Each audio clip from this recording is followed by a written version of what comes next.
Hi, my name is Brian Caffo, and this is the multiple testing lecture in the statistical inference class in the Coursera Data Science series. This class is co-taught by my collaborators Jeff Leake and Roger Pang. We're all in the Department of Biostatistics at the Johns Hopkins Bloomberg School of Public Health. And in fact, today we have a very special guest lecturer, Jeff Leake. I don't have a picture of Jeff, so let's just assume he kind of looks like this. And he says things like internet's rule. And so I'll just let him take over from there. This video is about multiple testing. We talked about hypothesis testing earlier in the course, and I mentioned that when you perform more than one hypothesis test, you have to do some sort of correction to make sure that you're not fooling yourself. This lecture is a little bit about how to do those corrections. The key ideas here are that hypothesis testing and significant analysis are commonly overused techniques. In particular, what people will often do is calculate multiple p-values when analyzing the same data set and then report only the smallest p-value, or report all of the p-values but claim all p-values less than 0.05 are significant, which leads to some problems that I'll demonstrate in a minute. So what we would like to do is correct for multiple testing to avoid false positives or false discoveries when performing analyses with many variables. There are two key components to multiple testing corrections. First, it's a definition of an error measure that you would like to control, and then a definition of a correction or a statistical method that's used to control that error measure. So this is related to the three eras of statistics, which appears in this book by Brad Efron, a professor of statistics at Stanford. So he talked about the three eras as the first era being when huge census-level data sets were brought to bear on simple but important questions, where they just collected a lot of data to try to describe a population. Then the classical period of statistics developed a theory of optimal inference for wringing as much information as possible out of small sample sizes. This is back when data was very expensive or difficult to collect. The third era, the era that we're in now, is the era of scientific mass production, when data is cheap and easy to collect. But this also means that we're performing more and more analyses. And if we don't correct for the fact that all of these analyses are performed and we're allowing for a small amount of error in each analysis, those errors can pile up. So the reasons for performing multiple testing corrections are because of these new technologies that are leading to this increase in data. These technologies range from next-generation sequencing machines in molecular biology to imaging of patients in clinical studies or electronic medical records, or personalized or individualized quantitative self-measurements that you might take with something like the Nike Fuel Band or the Fitbit. So why should we correct for multiple tests? This is actually a cartoon to describe the key problem that you run into. So suppose that you were looking at a particular analysis where you wanted to see if jelly beans cause acne. So what you do is you send off a bunch of scientists to investigate, and they first look at just all jelly beans, and they look and see if people eat any kind of jelly beans, whether they get acne or not, and their p-value comes back greater than 0.05. And so the next thing that they might do is go and run and test all the different colors of jelly beans individually. Say, well, is there a relationship between purple jelly beans and acne, brown jelly beans and acne, and so forth? And in each case, they get a p greater than 0.05, so they don't report a significant result. Until finally, after they test over 20 different kinds of jelly beans, they come up with one that is significantly associated with acne, green jelly beans. And they say there's only a 5% chance of this coincidence occurring by chance, but it turns out that they tested 20 different hypotheses, so it was almost, it became very likely that at least one of them would result in a coincidence. So in other words, if we allow for 5% chance of error in every hypothesis test that we perform, and we perform at least 20 hypothesis tests, then we expect to find at least one error, because 20 times 5% is about 100%. So I've been referring to p-values and hypothesis testing as sort of interchangeable ideas, but they're not really interchangeable. So you can imagine where you're performing a hypothesis test for a parameter beta, and you're trying to determine whether it equals 0 versus the alternative that it does not equal to 0. And so this is an example of when that might happen is, say you're fitting a linear regression model relating one variable to another. If the coefficient for the variable that's the covariate is equal to 0, then there's no estimated association between the two variables. And if it's not equal to 0, then there is some association. So you might fit that linear regression model and calculate a p-value as we've discussed previously. And then to perform a hypothesis test, you might look at that p-value and calculate whether it's less than some particular threshold. And if it is less than the threshold, then you would say that beta does not equal to 0. And if it's above the threshold, you might say beta equals 0. This is called the hypothesis test. When you're performing a hypothesis test, this is the table of the possible outcomes that could happen. So in each row, you have a particular claim that you might make, whether beta is equal to 0 or beta is not equal to 0. And then in each column, you might have the true state of the world, where beta is equal to 0 or beta is not equal to 0. So if you perform lots of hypothesis tests, all the times when you say beta is equal to 0 and beta actually is equal to 0 fall into this cell, and all the times when you say beta is not equal to 0 and it's not equal to 0, and it really is not equal to 0, they fall into this cell. So then there are two types of errors that you might make.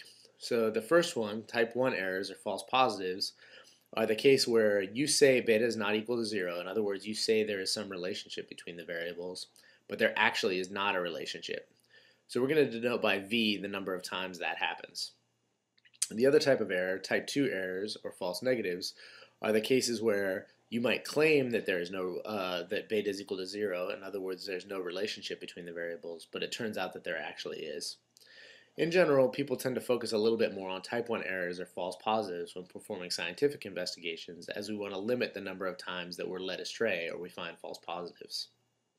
But in general, the two error rates might be compared a different amount depending on what type of problem that you're looking at and whether one type of error is more costly than the other. So in multiple testing, there are a couple of different error rates that we might consider. That's the first component of a multiple testing procedure. So the error rate in this case might be the false positive rate. So this is just the rate at which false results are called significant. So in other words, these are the results, beta equals 0, where there's no relationship between the variables. What rate do we call them significant? This is just the average fraction of the times that we call them significant when they're not, divided by the total number of not significant variables. Then there's another error measure, which is called the family-wise error rate. And so that is just the probability of at least one false positive. So this V variable counts all the times where there's no relationship between the variables, but we claim that there is one. So if we do that V times, the family-wise error rate is controlling the probability that the number that we make that false claim greater than or equal to 1. The false discovery rate is a little bit different than the false positive rate in that it's the rate at which claims of significance are false. In other words, R of the times we're going to claim that beta is not equal to 0, and V of the time we're going to be wrong about that decision. So the expected value of V divided by R is actually just the rate at which our claims that there's a relationship are false. So this is the false discovery rate versus the false positive rate, which is the rate at which actually truly false results are called true. So the false positive rate is closely related to the type 1 error rate, and it's actually kind of a subtle distinction, and if you want to learn a little bit more about that, I've linked to the Wikipedia page here. So the next part of multiple testing is, now that we've defined the different error measures, how do we actually define a procedure that can be used to control that error measure? In other words, is there a way that we can perform a procedure such that the rate of errors defined by that error rate is held in check in a particular way? So first we're going to talk about controlling the false positive rate. And so if p-values are correctly calculated, you can actually just use the p-values that you've calculated directly and call all p-values less than some threshold alpha, where alpha is between 0 and 1, to be significant. That will actually control the false positive rate at level alpha on average. In other words, the expected rate of false positives is less than alpha.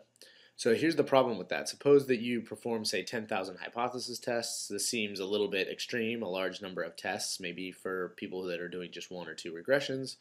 But in many high-dimensional settings or signal processing settings, this is actually a reasonably small number of hypothesis tests that might be performed. And if you call all p-values less than 0.05, say significant, so we set alpha equal to 0.05, then the expected number of false positives is just the total number of tests that you performed times the false positive rate that you're controlling the error rate at, and so you get 500 false positives. So if you perform this many hypothesis tests and you get 500 significant results, it's pretty likely that they're mostly going to be made up of false positive results. So a question that we immediately comes to mind is, how do we control a different error rate so that we avoid so many false positives? So the first choice is the family-wise error rate, and I talked about that just a minute ago, which is we want to be able to control the probability that we're going to make even one error. So the Bonferroni correction is actually the approach for doing this, and I've linked to the Wikipedia page here. It's actually the oldest multiple testing correction. And the basic idea is that if you're doing M hypothesis tests and you want to control the family-wise error rate at level alpha, in other words, we want to make sure and try to ensure that the probability of making even one error is less than alpha. So that's actually quite a stringent control there. We can calculate all the p-values normally, and then take the alpha level that we originally had for a single hypothesis test and divide it by the number of hypothesis tests that we performed. In other words, if alpha is 0.05 and the number of hypothesis tests is 10, then we get 0.05 divided by 10 is equal to 0.005. So then we get this new alpha level, and we call all p-values less than this new alpha level significant. Then that will, on average, control the family-wise error rate. The pros of this method are that it's easy to calculate, and you don't make a lot of errors. It's guaranteed to make very few errors in the sense that this error rate, which is the probability of even one false positive, is actually controlled to be quite low. A con, though, is also that it may be very, very conservative. In other words, if you're doing a large number of hypothesis tests, controlling the probability of even one false positive might be pretty extreme. You might want to allow for a few false positives if that will allow you to discover a lot of more real signals. So that's where the false discovery rate comes in. It's probably the most popular error rate or multiple testing correction when performing very many hypothesis tests. These examples, like I said, came up in genomics, imaging, astronomy, or other signal processing disciplines in particular, but it also comes up in a lot of other different places. So the basic idea here is, suppose you do M hypothesis tests and you want to control the false discovery rate at level alpha, so the expected number of false discoveries divided by the total number of discoveries is controlled. You can think of this sort of as the level of noise in the results. So if you have an FDR of alpha, you expect about alpha % of the things that you're claiming to be false. So what you do is you just calculate the p-values normally, and then you order the p-values from smallest to largest. And the way that we denote that is in parentheses we put the number that represents the order of the p-value. So this is no longer the first p-value we calculated, it's now the smallest p-value that we calculate. And then we order them all the way up to the mth p-value. So there are M hypothesis tests, so this is the maximum p-value.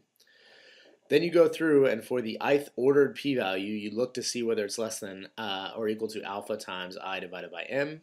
And if it's true, then you call it significant, and if not, you don't.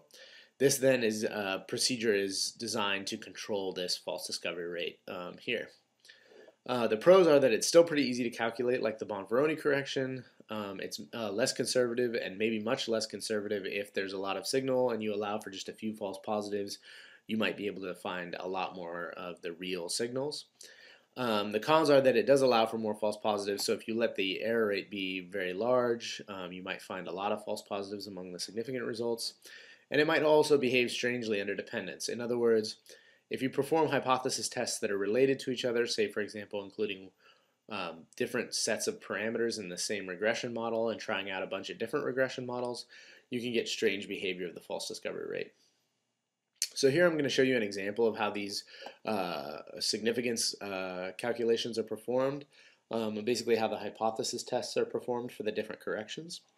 And so I'm going to do this example with 10 p-values, and I'm going to control all of the error rates that we're going to be talking about at the level 0.2. So here are the 10 p-values. They're ordered by how small they are. So this is the smallest p-value up to the 10th p-value, which is the largest one. And on the y-axis is the p-value itself. And so the red line represents all the p-values that we would call significant at alpha equals 0.2 if we did no correction at all. So it's basically just all the p-values less than 0.2. And so this no correction approach actually controls the false positive rate, but remember that could lead to a large number of false positives if you're performing many hypothesis tests. So the next thing to look at is the false discovery rate. So this is controlling the proportion of false positives at a level of 0.2. In other words, we expect about 0.2%, about 20% of all the results we call significant to be false positives. And so the way that this is calculated is actually following this gray line. So we're going to order the p-values from smallest to largest, and each time we're going to compare it to a linear line where the slope is determined by this alpha level here. And so we actually would just call these first three p-value significant. So we find three significant p-values, and we're controlling a slightly different error measure. Finally, the Bonferroni correction down here is actually just taking 0.2 and dividing by 10 the number of hypotheses that we're testing. So in this case, it's 0.02 is this line straight across here. And in this case, we'd only discover these two, or call these two p-values significant, and all the rest we would call insignificant. Not significant, but the Bonferroni correction here is controlling this much more stringent family-wise error rate. So this hopefully shows you a little bit about how the different procedures work sort of conceptually in terms of where the cutoffs are drawn for different sorts of sets of p-values. Another approach is to adjust the p-values rather than to adjust the alpha level. And so in this case, we're going to calculate what's called adjusted p-values. This is the reason why I bring up this approach is because it's easy and sort of a direct calculation is available in R. Something to keep in mind is that once you've adjusted p-values, they're no longer classically defined p-values. In other words, they don't have the same properties of classically defined p-values and shouldn't be treated that way. But they can be used to control error measures directly without adjusting the alpha parameter now. So here's an example of how this might work for the Bonferroni correction. So suppose we have these m p-values. One thing that we could do is we could adjust them by calculating m times each p-value and taking the max of that and 1. So in other words, the adjusted p-values can't be larger than 1, just like the p-value themselves can't be larger than 1. But we have multiplied every p-value by m. So remember, for the Bonferroni correction, we were going to divide the alpha level by m. So if instead we multiply the p-value by m, we can just calculate the number of times our new p-values are less than alpha, and it will give you the exact same set of results that are significant. So in other words, we can use these family-wise error rate or Bonferroni adjusted p-values to calculate significance by comparing it to the original alpha level that we might have been interested in this case, say 0.05. So if we multiply the p-values by the number of tests performed and look at how many are less than alpha, then we will control the family-wise error rate at level alpha. So here's an example with no true positives. So in this case, I've simulated a bunch of data sets, so 1,000 data sets. In each case, I generate a normal y and a normal x that have no relationship to each other. And then I fit a linear model relating those two variables, y to x, and I get the coefficients of that. I take the summary of that linear model and get the coefficient matrix. In that coefficient matrix, in the second row, the fourth column is the p-value for the relationship between y and x. So I calculate the p-value for all 1,000 different simulated examples. And then I look at the number of p-values less than 0.05. So remember, in none of these cases was there actually a relationship between the two variables, but still we get 51, or about 5% of the tests being performed are called significant, even though there's no relationship. So what happens if I adjust the p-values and apply the false family-wise error rate or the false discovery rate? So for example, what I can do is use the p.adjust function in R. So I just say I apply p.adjust to the p-value vector that I calculated. So this p-value vector has all of the different p-values from all 1,000 different studies. P.adjust gets applied to that. In the first case, I say method equals Bonferroni because I want to do the Bonferroni correction. And again, now that I've corrected the p-values, I can just compare them to a standard alpha level, in this case 0.05. And I look at how many are less than that, and in this case there is 0. So when there are no true positives, we find very few significant results when we're controlling the family-wise error rate, which is good. We shouldn't find any significant results because there's no relationship. Similarly, we can do the same thing, but instead of controlling using the Bonferroni correction, we can use what's called the Benjamini-Hochberg correction, which is the correction I just talked about a minute ago for controlling the false discovery rate. So I can again adjust the p-values and then look at the number that are less than 0.05. In this case, again, we don't discover anything, which is good because there shouldn't be any discoveries in the case that there's no significant relationships. So now I'm going to show another simple simulated scenario. And so in this scenario, I'm going to have 50% of the time there's going to be a relationship between the two variables. So I'm going to simulate, again, 1,000 different y and x variables. For the first 500 sets of variables, I'm going to generate a y value that's independent of x. For the last 500, I'm going to generate a y value that has a mean that's equal to 2 times x, so there's a relationship between y and x. So the first 500, beta is equal to 0, and the last 500, beta is equal to 2. Again, I calculate a p-value for each of the cases. And then I can define the true status to be beta is equal to 0 for the first 500, and beta is not equal to 0 for the last 500, just so that I can make a table and show what the results are from this analysis. So I look at the number of p-values less than 0.05 by the true status. This is with no correction. I see that for the case where there is actually no relationship between the two variables, I again get about 5% of the time a false positive result. And then in this case, the signal is very strong, so I actually find that all of the p-values for the cases where there is a relationship are less than 0.05, so I actually discover all of the real signals that exist in this data set. So if I use the family-wise error rate, I again adjust now the p-values using p.adjust applied to the p-value vector. I set the method to be Bonferroni, calculate the number of times it's less than 0.05. In this case, I actually discover slightly fewer significant results. In other words, I missed 23 of the cases where there should be a signal, but now I actually have no false positives, and that's because I'm again controlling the probability of even one false positive to be less than 0.05 in this case.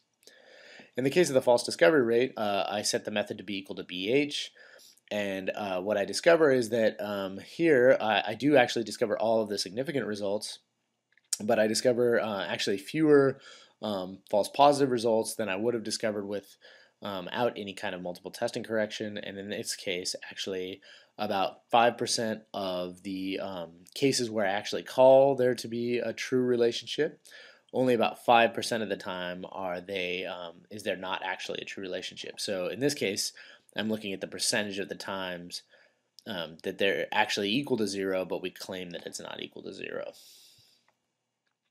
So the other thing that you can do, although this is not necessarily useful for performing the hypothesis test, it's useful for kind of understanding what p adjustment does. So I can plot the p-values versus the adjusted p-values corrected for both the Bonferroni method and the Benjamini-Hochberg. In the case of Bonferroni, what I'm doing is I'm just taking each p-value and multiplying it by the number of tests that are performed, so in this case multiplying it by 1,000. So you can see the very smallest p-values are still less than 1. But then after I get to this point here, all of the p-values multiplied by 1,000 are equal to 1 or greater, and so since I don't allow the adjusted p-values to be greater than 1, you just get a flat line. On the other hand, with the Benjamini-Hochberg approach, you actually sort of see this increasing function, so the p-values on the x-axis and the adjusted p-values on the y-axis, and you see that the adjusted p-value is slightly larger across the entire range than the actual p-value itself, but not dramatically larger actually for this particular case, because you actually have a lot of significant results. So some notes and further resources. So first, the notes. Multiple testing is actually an entire subfield, and there's a whole bunch of different corrections that you could possibly apply depending on the different dependent structures and all the different sort of choices that you made in the statistical modeling. So depending on your problem, you might want to do a little further research on what's the right correction to apply. The basic Bonferroni or Benjamini-Hochberg correction is usually enough for most sort of standard problems, but there's actually, if there's strong dependence between tests, for example, you might want to consider method equals by in the p.adjust function, or look into more direct adjustments for the dependence between the hypothesis tests. This is actually an area in which I've done a little bit of research, so hopefully you can take a look at some of my papers on the area. So for the resources, this is actually quite a nice paper, a gentle introduction to multiple testing procedures with applications in genomics, which is an area I work in and where multiple testing has really flourished in terms of a statistical discipline. Similarly, the statistical significance for genome-wide studies is a very nice, gentle introduction in terms of a paper to read. Again, it's focused on molecular biology, but it's pretty it's easy to read, I think, even if you're not an expert in that area. And finally, this is a very nice sort of introduction to multiple testing that goes over the basics. A lot of what I've covered now, but maybe a little bit more depth in case you're interested.